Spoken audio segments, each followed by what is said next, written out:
Hello, this is Shambhavi. Welcome to Satsang. Satsang is an ancient spiritual practice from India. It means being in reality together. I give Satsang live every Wednesday and Sunday night in Portland, Maine. This Dharma talk was recorded during one of our Wednesday night gatherings. Please visit jayakula.org to learn more about the teachings. You can find video satsangs on Jayakula's YouTube channel, and my books are all available on Amazon.com. Much love to you, wherever and however you are.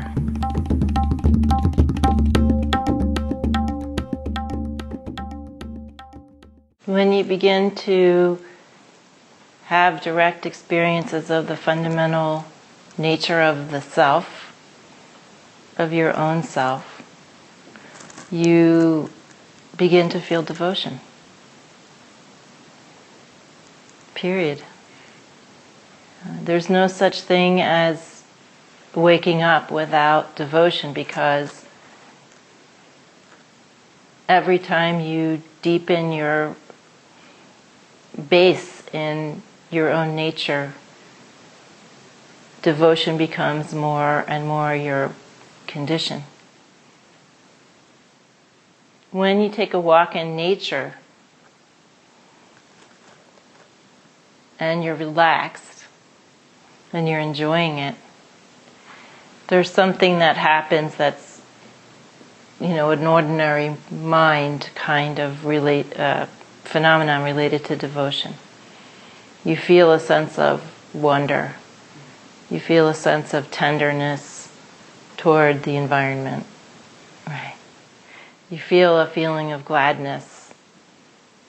And, depending on what your mood is, how open you are, you might also feel a sense of awe or a kind of dumbstruck quality of how could this be? A feeling of wonder, not just at what is, but that you're a part of it. Wonder that you're part of this world, that you're a part of nature, that this is your world. So all of those things I just described about, taking a walk in nature when you're feeling relaxed is on a continuum with something like that cosmic devotion that's part of the fabric of reality. There's so many things that go into devotion. Devotion is not slavish. In our culture, maybe sometimes people have this idea that there's something slavish about devotion. That's not true at all. Devotion is when you see what is really here and you understand it to be yourself, and then that whatever it is that we call devotion is always there along with that experience. Understanding of your own nature just comes with that feeling of wonder and tenderness. Tenderness is, almost like the way that you would look at a flower and just go, oh, it's like that. Sometimes people have experiences of devotion where they are, quite histrionic, especially in India or in the Bhakta traditions, where they throw themselves in people's feet and cry hysterically and beat their chest and whatever they do. And I'm sure that they're quite sincere, but I think that the more refined experience of devotion is very much in line with wonder, very much kind of close to that experience of wonder. And then also just this love of one's own creation, the love of the creation. Eventually you realize that that creation was created by the one self, and that you're that's what you are, right? So it's interesting, but I think that Lord Shiva, or the self or reality, never gets used to himself. It never gets old.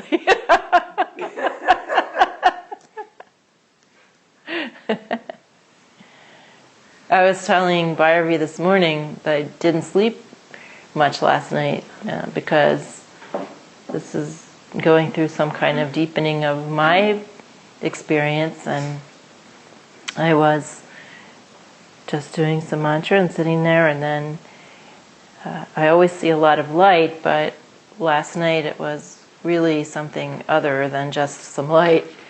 I was trying to explain it to Bhairavi, and the best I could come up with was that it looked like, infinite pieces of diamonds with colors and things flashing and flickering.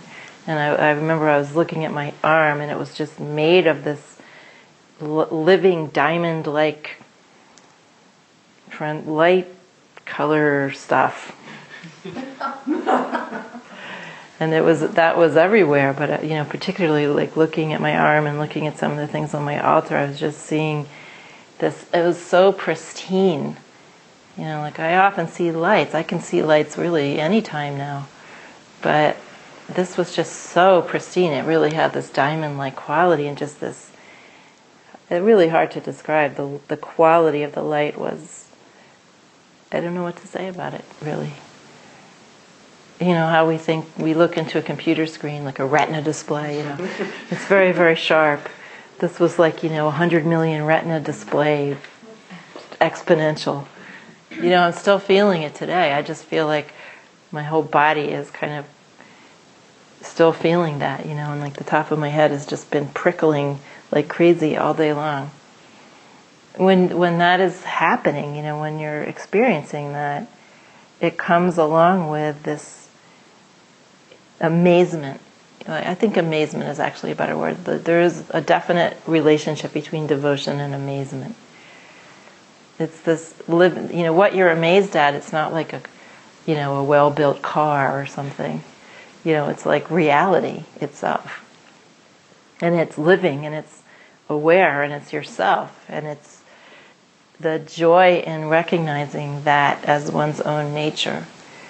Just naturally invokes devotion. There's, you just feel devoted to it.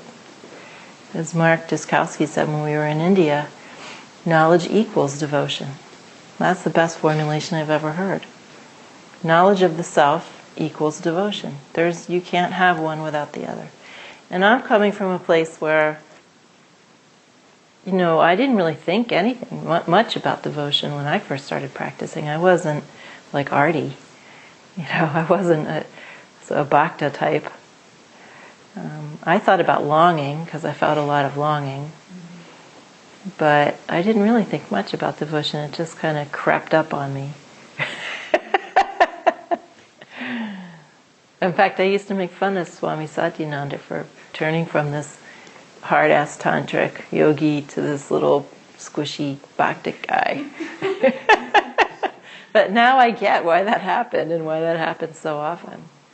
And with that comes also, it's funny because we think of devotion as being this really kind of wet state. Right? But when, what I described, what happened last night, and apparently it's still happening, not really expecting to get much sleep tonight either. When that happens, it brings detachment. If the real nature of things is ever present in your experience, like all day long, I'm just reminded that all of you are also that diamond-like, awake, whatever it is. That brings tremendous detachment. Devotion and detachment also go together. In devotion's more refined, expanded expression. Ma was all for crying and expressing yourself in that very emotional way. But that's something that happens when there's a lot to let go of, right?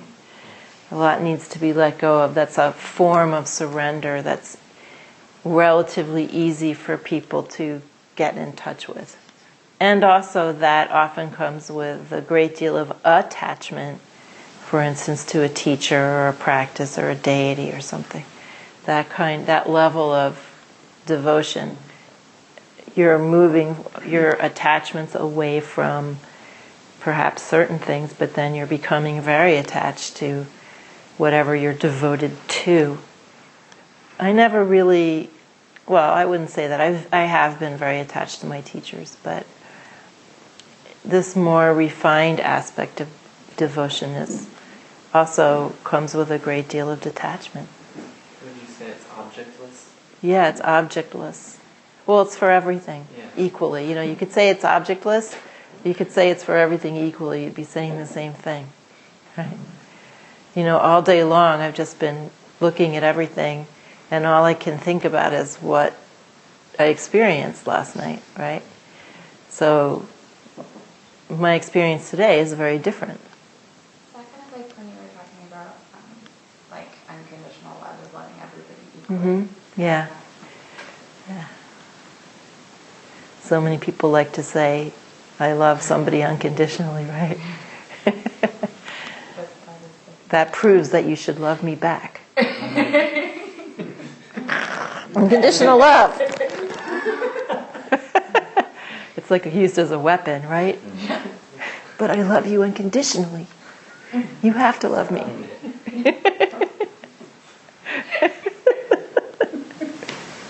Can you say something about the longing that you were talking about, that you had that longing for a long time, and how did that evolve?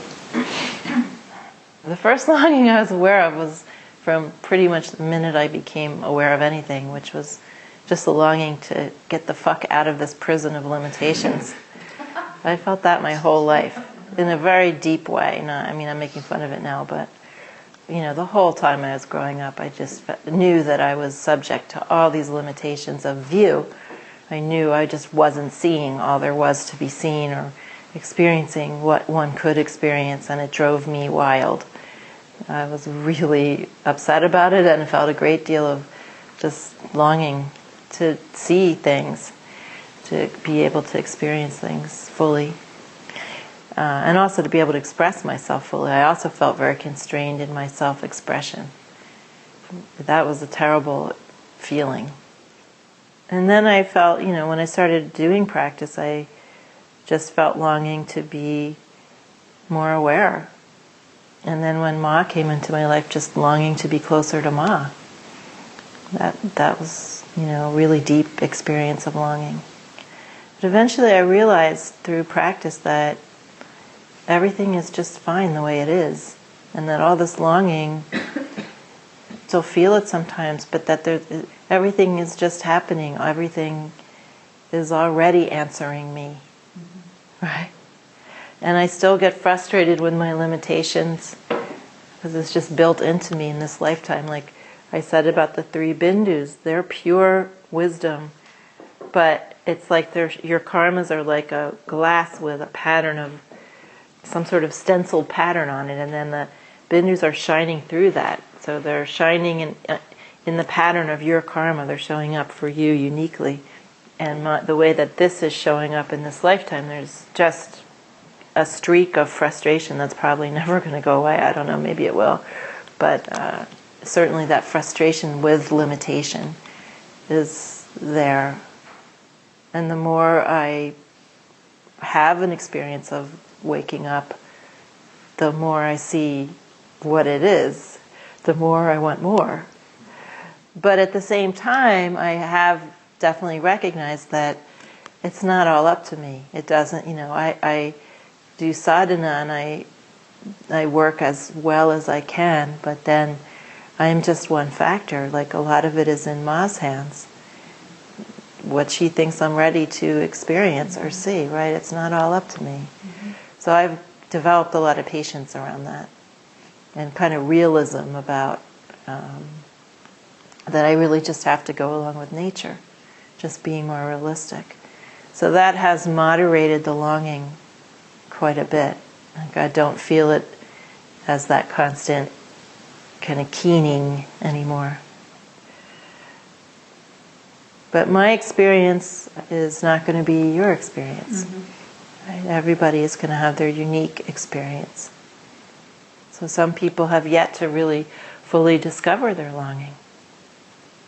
And some people will feel it this whole life without it going away much. And some people might have my experience or something else. each person, even though we're here in a community and we're all following these teachings to whatever degree we are, everybody is on their own path. So it's good to hear about these experiences of other people, but that's not necessarily how it's going to happen for you.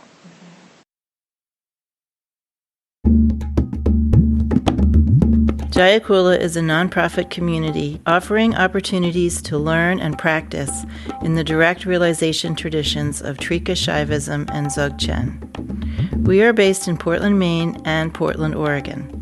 Visit jayakula.org to explore more of our offerings.